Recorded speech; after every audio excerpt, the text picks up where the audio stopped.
Today, we're going to talk about the first Black FBI agents.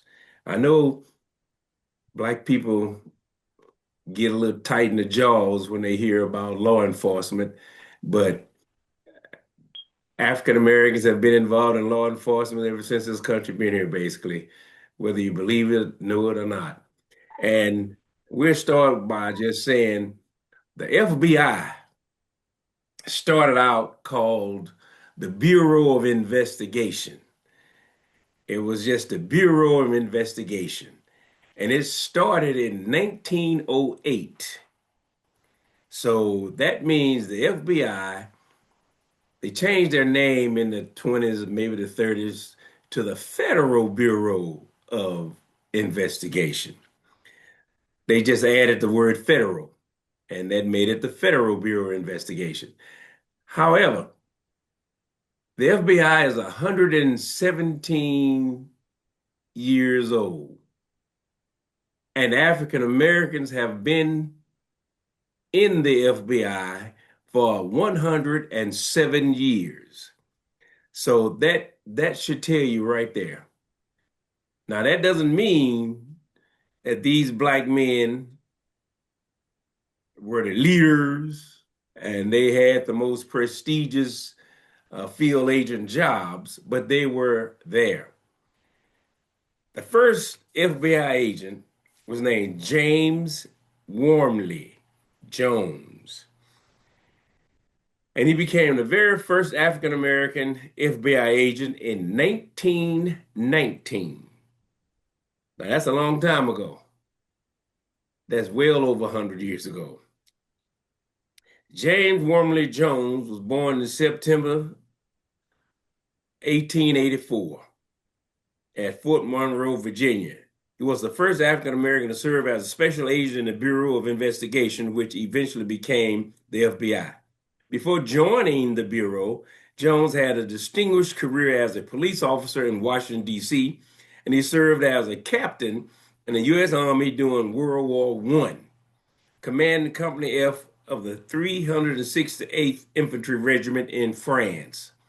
His military experience included combat in the Vosges Mountains, Argonne sector, and Metz front, as well as training soldiers in explosives and bomb handling. And that last portion, explosives and bomb handling, was one of the reasons they really wanted this young man as an agent. Because in the early years of the FBI, people were always bombing things. They was bombing. They used to go out and attack the rich Native Americans who live in Oklahoma. And the FBI spent a whole bunch of time with agents in Oklahoma trying to stop the Klan. It was the Ku Klux Klan who was bombing everything, as you probably know. Now, there was another black man named Earl F. Titus.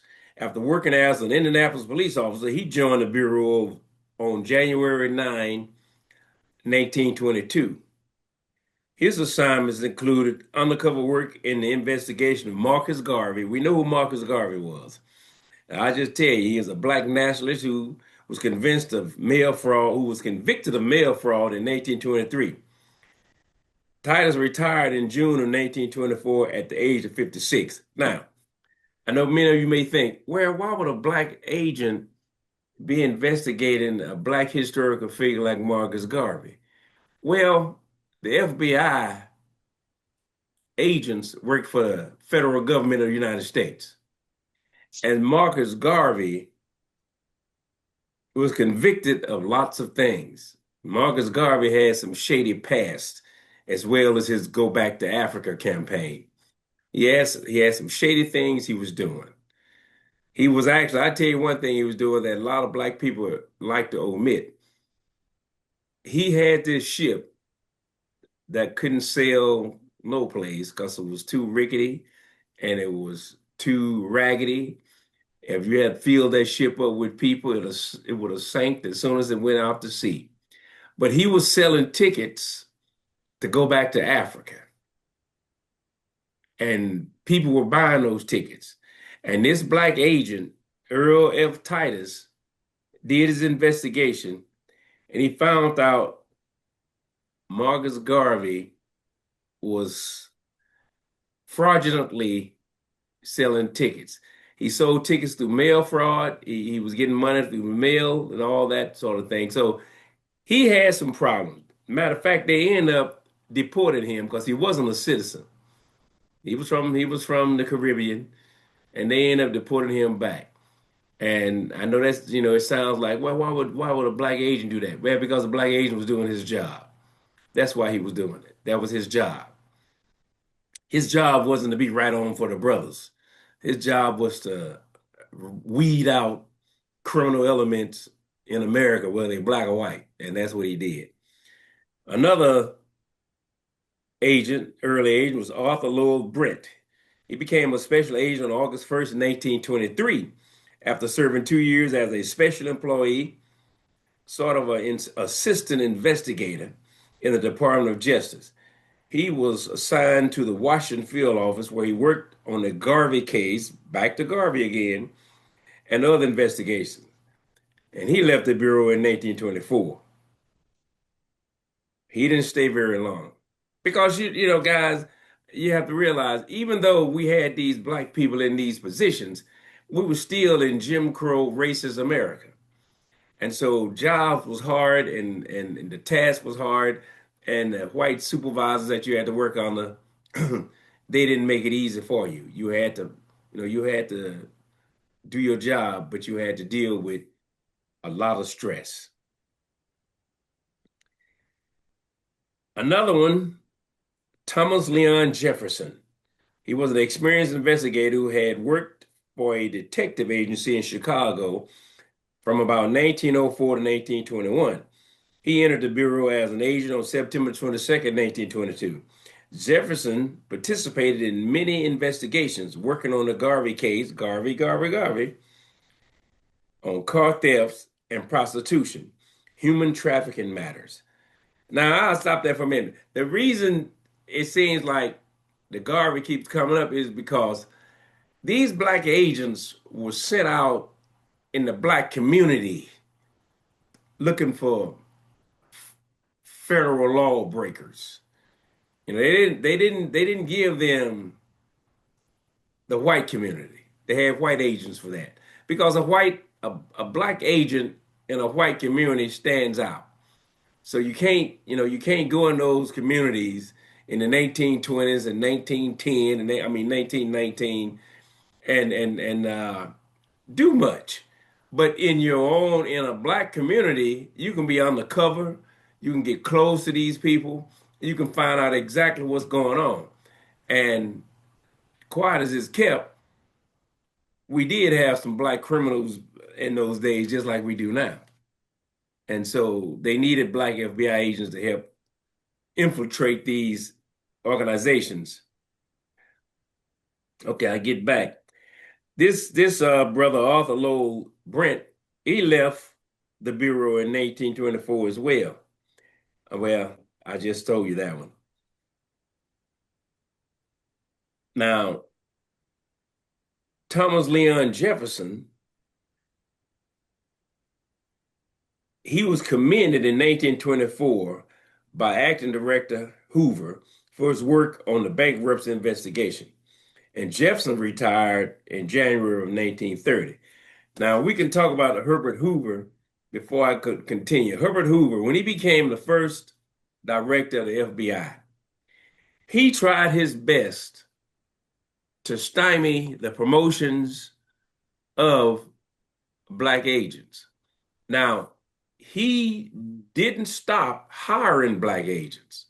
I'll tell you that. He didn't stop hiring them, but he tried to keep them from being promoted to special agents, agents in charge, and he tried to relegate them to menial FBI jobs. Security around the FBI building, security just only in Washington, D.C. He tried, but he had his own problems, and the federal government presidents and secretary of the attorney general, rather. The attorney general just wasn't going to have any of that. Black Asians was here to stay, and they were not going into place. And so he reluctantly, you know, accepted the fact that he just had to have black agents. He didn't like it, but he was at work too. He had a boss, and he had to do what he had to do. Another black agent was James Amos, who joined the Bureau in 1921 and would remain for more than 3 decades. Now, this agent stayed. He was there from 1921 and he stayed there for 3 decades. That's 30 years. So evidently, he was able to get along with these people and he was able to do his job.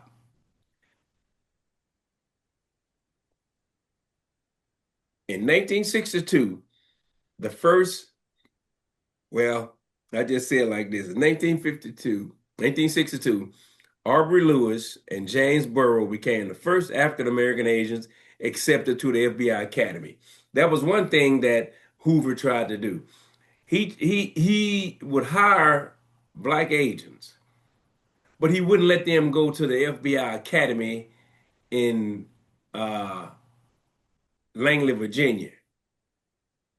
He wouldn't let them go to the academy. You know where they go now to train to be FBI agents? He would just train them on the job. They learn on the fly. It was like you just gonna have to learn on the fly. You're gonna have OJT, but he wouldn't allow them to go. But Robert F. Kennedy, the Attorney General, stepped in the early 60s and he said that is no longer going to happen. From this point on, black agents will be going to the academy to learn to be full 100% trained FBI agents. And these two guys, Aubrey Lewis and James Burrow, became the first black men accepted to the FBI Academy. And I said Langley, I really meant Quantico, Virginia. It's Quantico. It wasn't Langley, it's Quantico. The CIA trains at Langley. The FBI trains at Quantico, Marine Corps base like. The careers of each of these agents, though exemplary, did reflect the struggles of the day. Unlike most investigators, some of these black agents were asked to handle lesser assignments. I think I went over that, outside of their duties. But they did it, and they didn't have much of a choice. In February the 17th, 1976, a 26-year-old lawyer named Sylvia Elizabeth Mathis arrived at the sprawling Virginia campus that housed the FBI Academy. Like the other recruits, she was there to begin the rigorous 4-month training program and hopefully earn her stripes as a special agent of the FBI. This woman I'm talking to you guys about became the first black female FBI agent in the United States. Mathis, however, had added motivation and challenge. She was aiming to make history as the first African-American woman to join the FBI. Yep. Despite the signs of progress, Mathis had her work cut out for her because training in the FBI is hard. And she came in as a lawyer. She was a lawyer. She had a law degree. At the time, integration of women into the Bureau's agent ranks was moving slowly. Only about 40 of the approximately 8,500 FBI agents were women. Just 40. So that lets you know how hard it was. The first two female agents of the modern era, Susan Rowley Malone and Joanne Pierce Misco, had earned their badges and credentials less than 4 years earlier, and they were white women. Though welcomed by some colleagues, women and minorities often felt out of place at the academy. They went through the same old racism stuff that everybody else went through at that time period. Then as now, the training itself was also quite demanding. Candidates had to master a variety of academic subjects and excel at a series of real-world practical exercises. The overall physicality of the training was arduous and required less athletic recruits, men and women alike, to put in extra effort. So if you weren't really a athletic person, This is going to be very physical, and you're going to have to work awful hard to keep up with the people who are athletes and went to become athletes. Even if they had never fired a weapon in their lives, trainees need to quickly become proficient in marksmanship. In previous years, many aspirants, including two female African Americans before Mathis, has not been able to complete the training because it was too hard. So there was two women who tried to get it first, but they just couldn't make it. They just couldn't hack it. But Sylvia Mathis was determined. She was determined. She had demonstrated both smarts and resolve. She earned a bachelor's degree in political science from New York University in 1972 and a JD, Juris Doctorate from the University of North Carolina School of Law in 75. Her law school dean, a former FBI agent, encouraged her to consider the Bureau.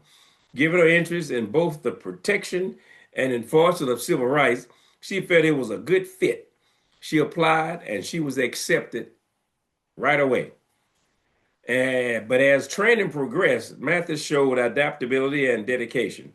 A 6-week report noted that although she had some difficulty in the gym, meaning she wasn't athletic very much at all, and on the shooting range, well, who wouldn't?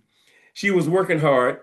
Academically, she was performing well. Overall, her instructors were confident in her graduation, and ultimately, she passed and she became an agent.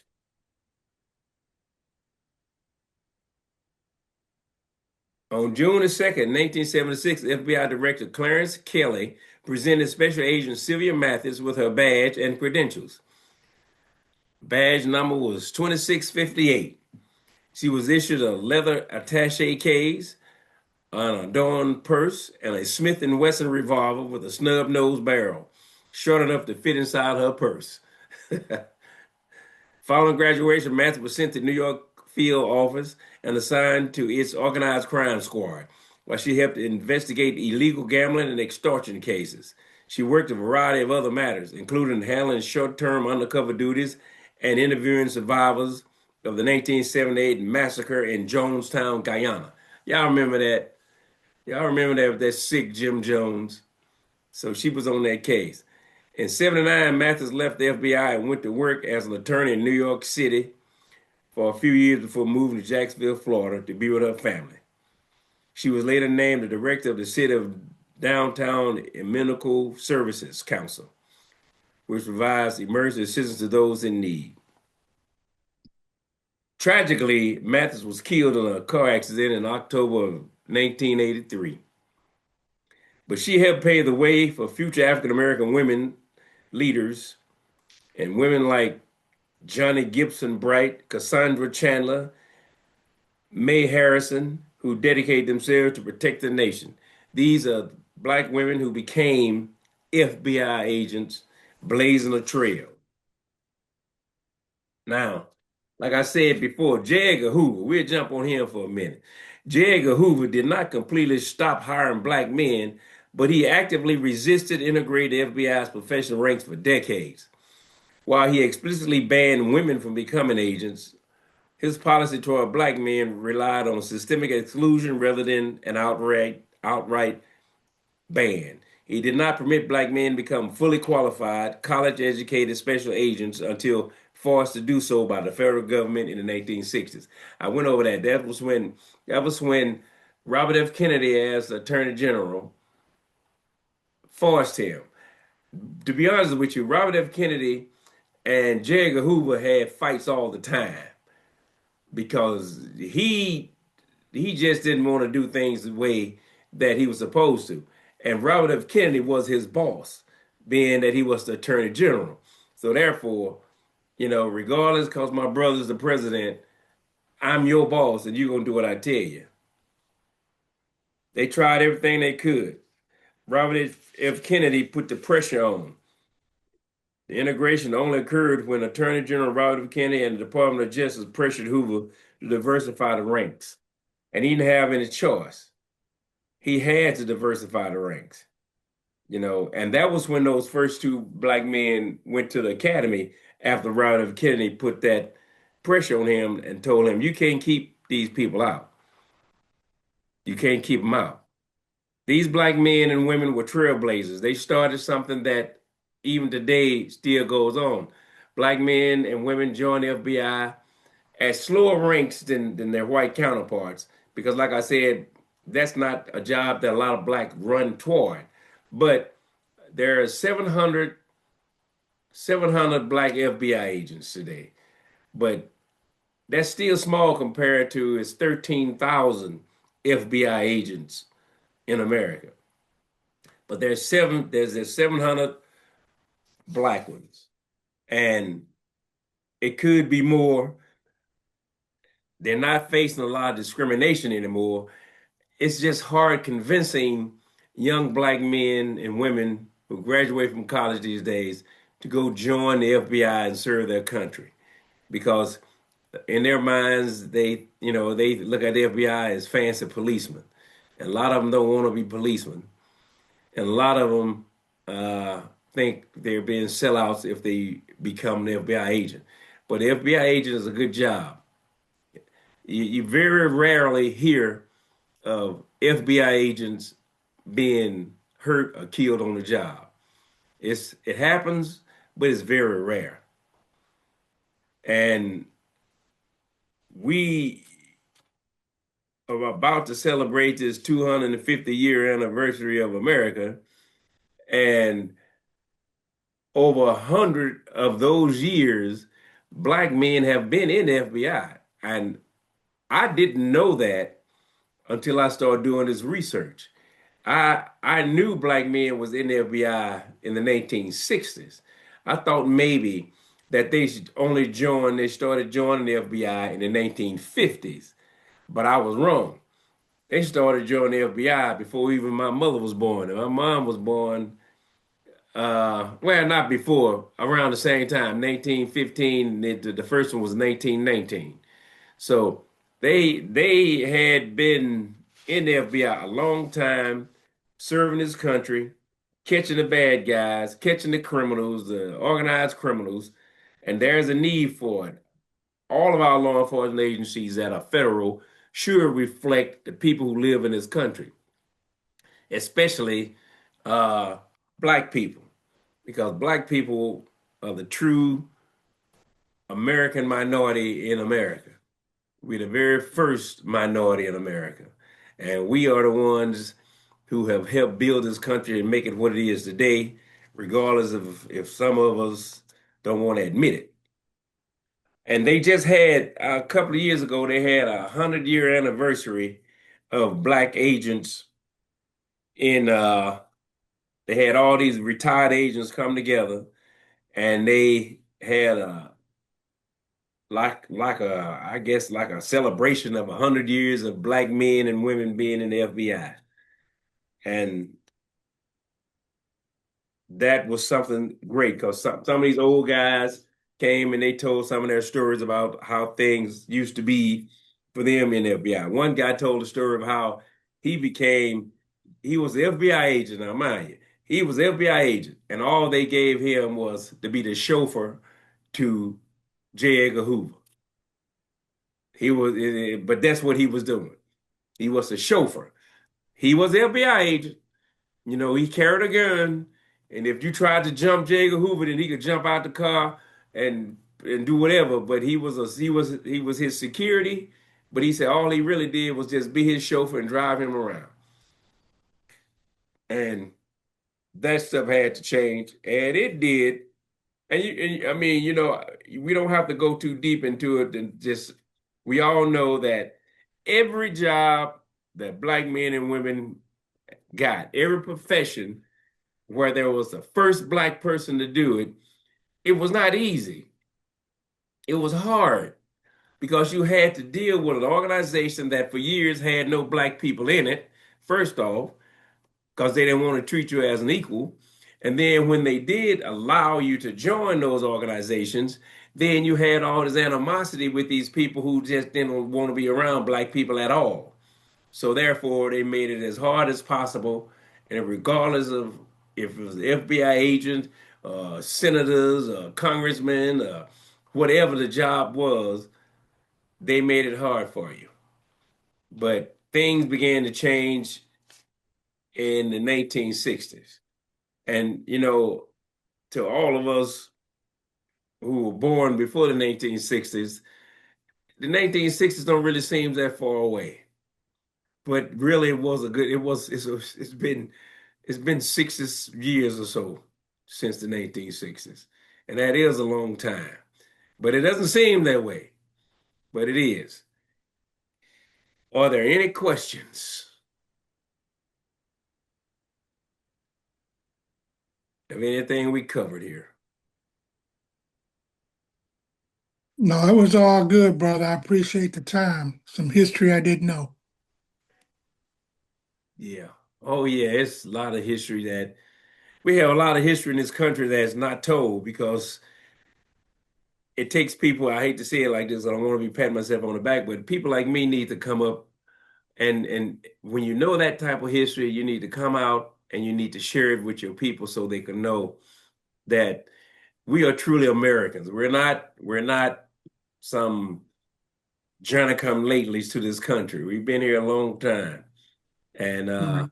this is our country just as much as it's their country, whether you've been accepted 100% by them or not. You don't have to be accepted by them 100%. As long as the laws and the rules and regulations are fixed where nothing can happen to us other than if it does is illegal and they can be punished for it. We are Americans. So yeah, we were in the FBI as well. So next Oh, time yeah. you watch any FBI picture, just look for some black agents. Oh, they have them all in the movies now. They got Right. everybody in the movies now. Yep, yep, that's for sure. But Yeah. yeah, since the history of Black Americans is decreasing as what is taught in school, academics like yourself, um, you're truly needed. Oh yeah. Well, unless in order to get the history that we discuss in the Truth Be Told sessions, you'd have to be a student of history, go to the library, look it up for yourself, or you can get it on a collegiate level. But as far as grade school and high school, all they want to talk about is civil rights and slavery. Right. That's all they talk about. And because they think that's the extent of our history in this country. And there's not a major, there's not a major event that has occurred in America since 1776 that African Americans wasn't a part of. And just remember that. That's one thing I've been trying to drive home the whole time I've been doing this whole thing, whole series. There's not one major event in the history of this country that African Americans were not a part of. And that started with defeating the British to become a country, like this 205th anniversary. I'm sure there'll be a lot of people, black people, who will be running around saying, well, we were still slaves 250 years ago. But you know what?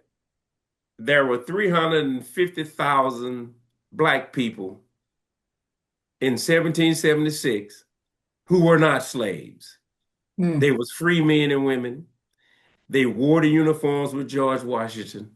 Some of them fought in the battles in the British, and they helped free. And a lot of black slaves fought in those battles as well. right. So don't listen to the people who say that, this is not our country. Because we fought in every war that America has ever had in the history of this country for freedom. Mm, Any yes. other question?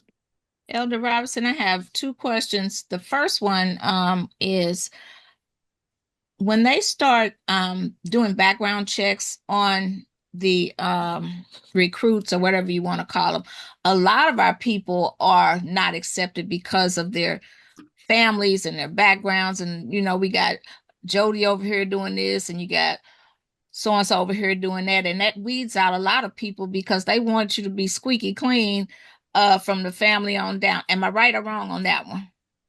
You're right. You're basically right. When I joined the Marine Corps, the FBI interviewed my family. They came around knocking on my neighbors' doors and all that stuff, trying to find out things about me and my family.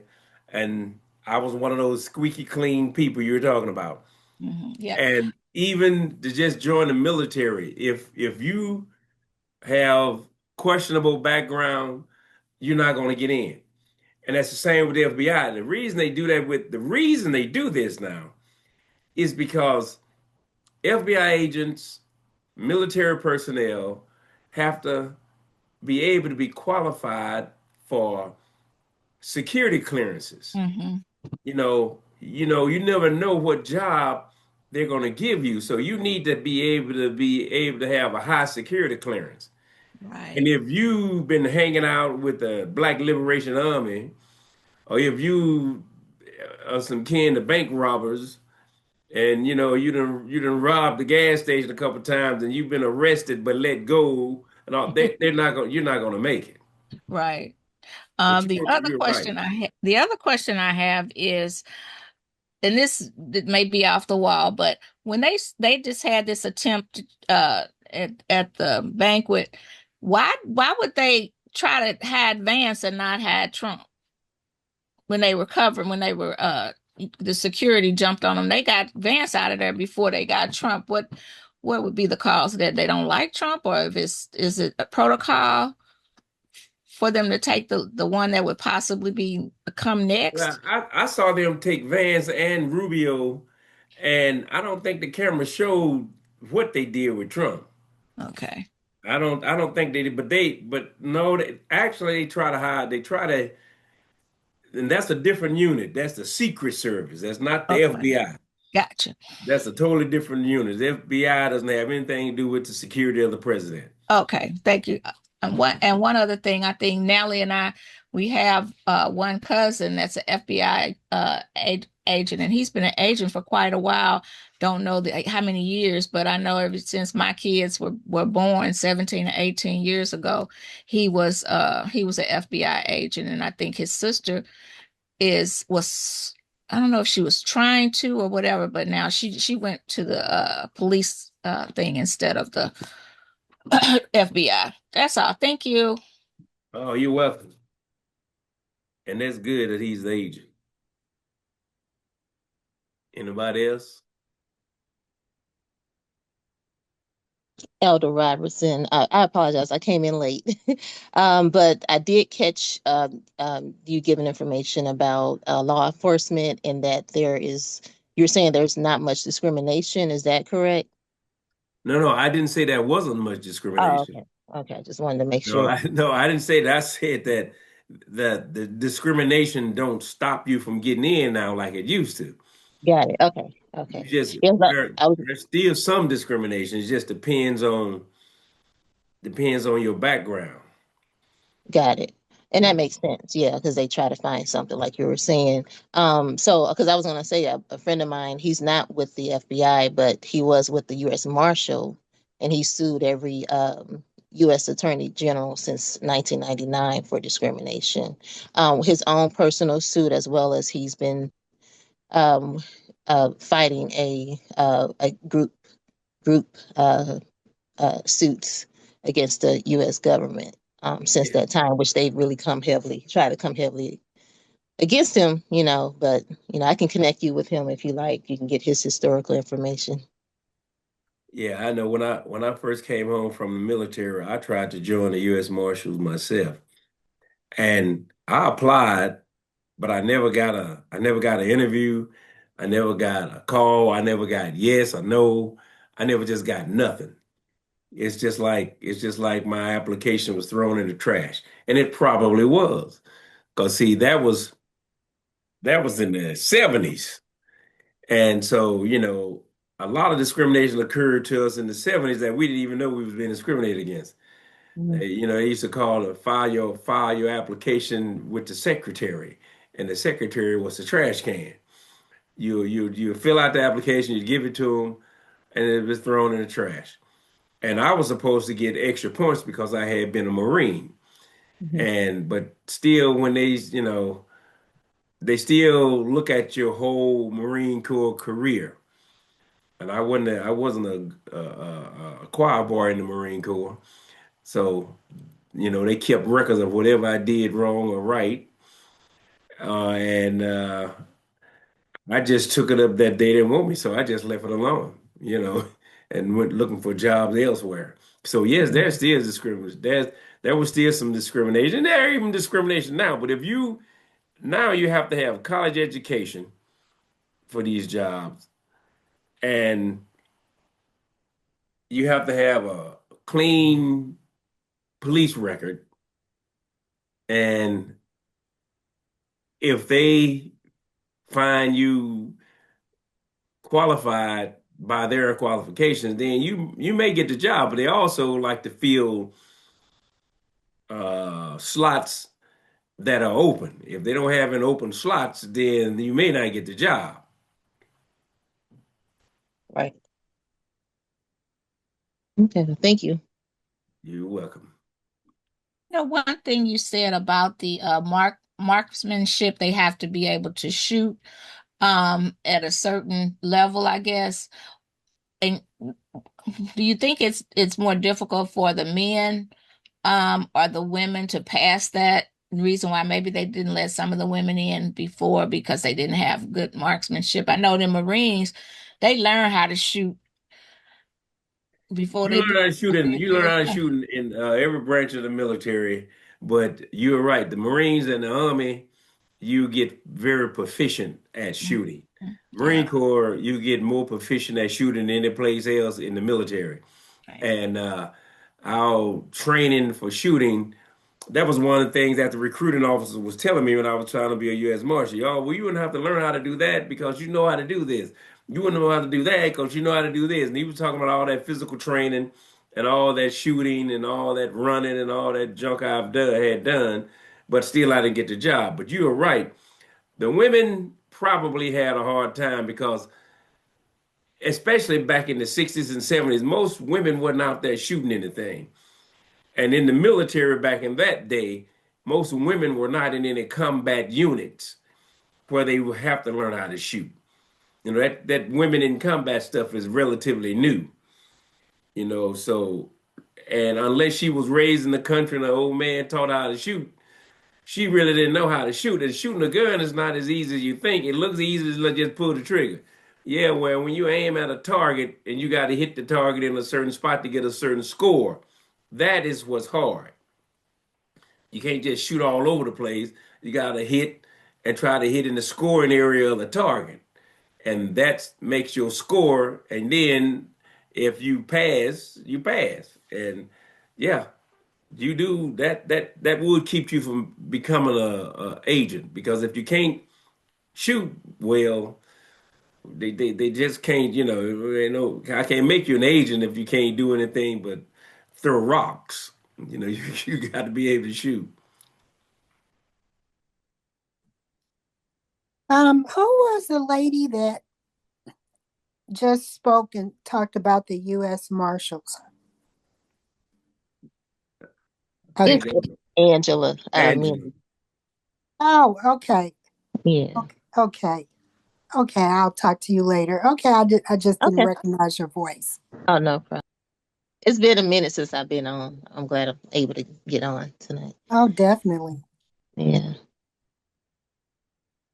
I brought the FBI. I try to search for the history that we don't know. That's why each one is not all of them are not that exciting, but it's history that you didn't know. And it's good for you to learn. So when you get in a conversation with someone who's trying to say opposite of what you know they don't know what they're talking about. And you'll be able to hold a conversation about blacks in the FBI and how long they've been there and how long we've done all sorts of things in this country. Matter of fact, I think, if I'm not mistaken, I think since the 4th of July is coming up, the next session will be after the 4th of July.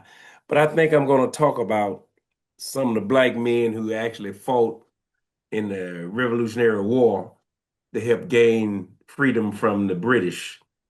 So black people can understand that we did help fight and get freedom from the British. So when you fighting and shooting off your fireworks on the 4th of July, there were black folks who was fighting for this country then. Yes, black people were still slaves as a whole, but even some of the slaves had fought because we have to realize that we have no other country to go to. This is our country.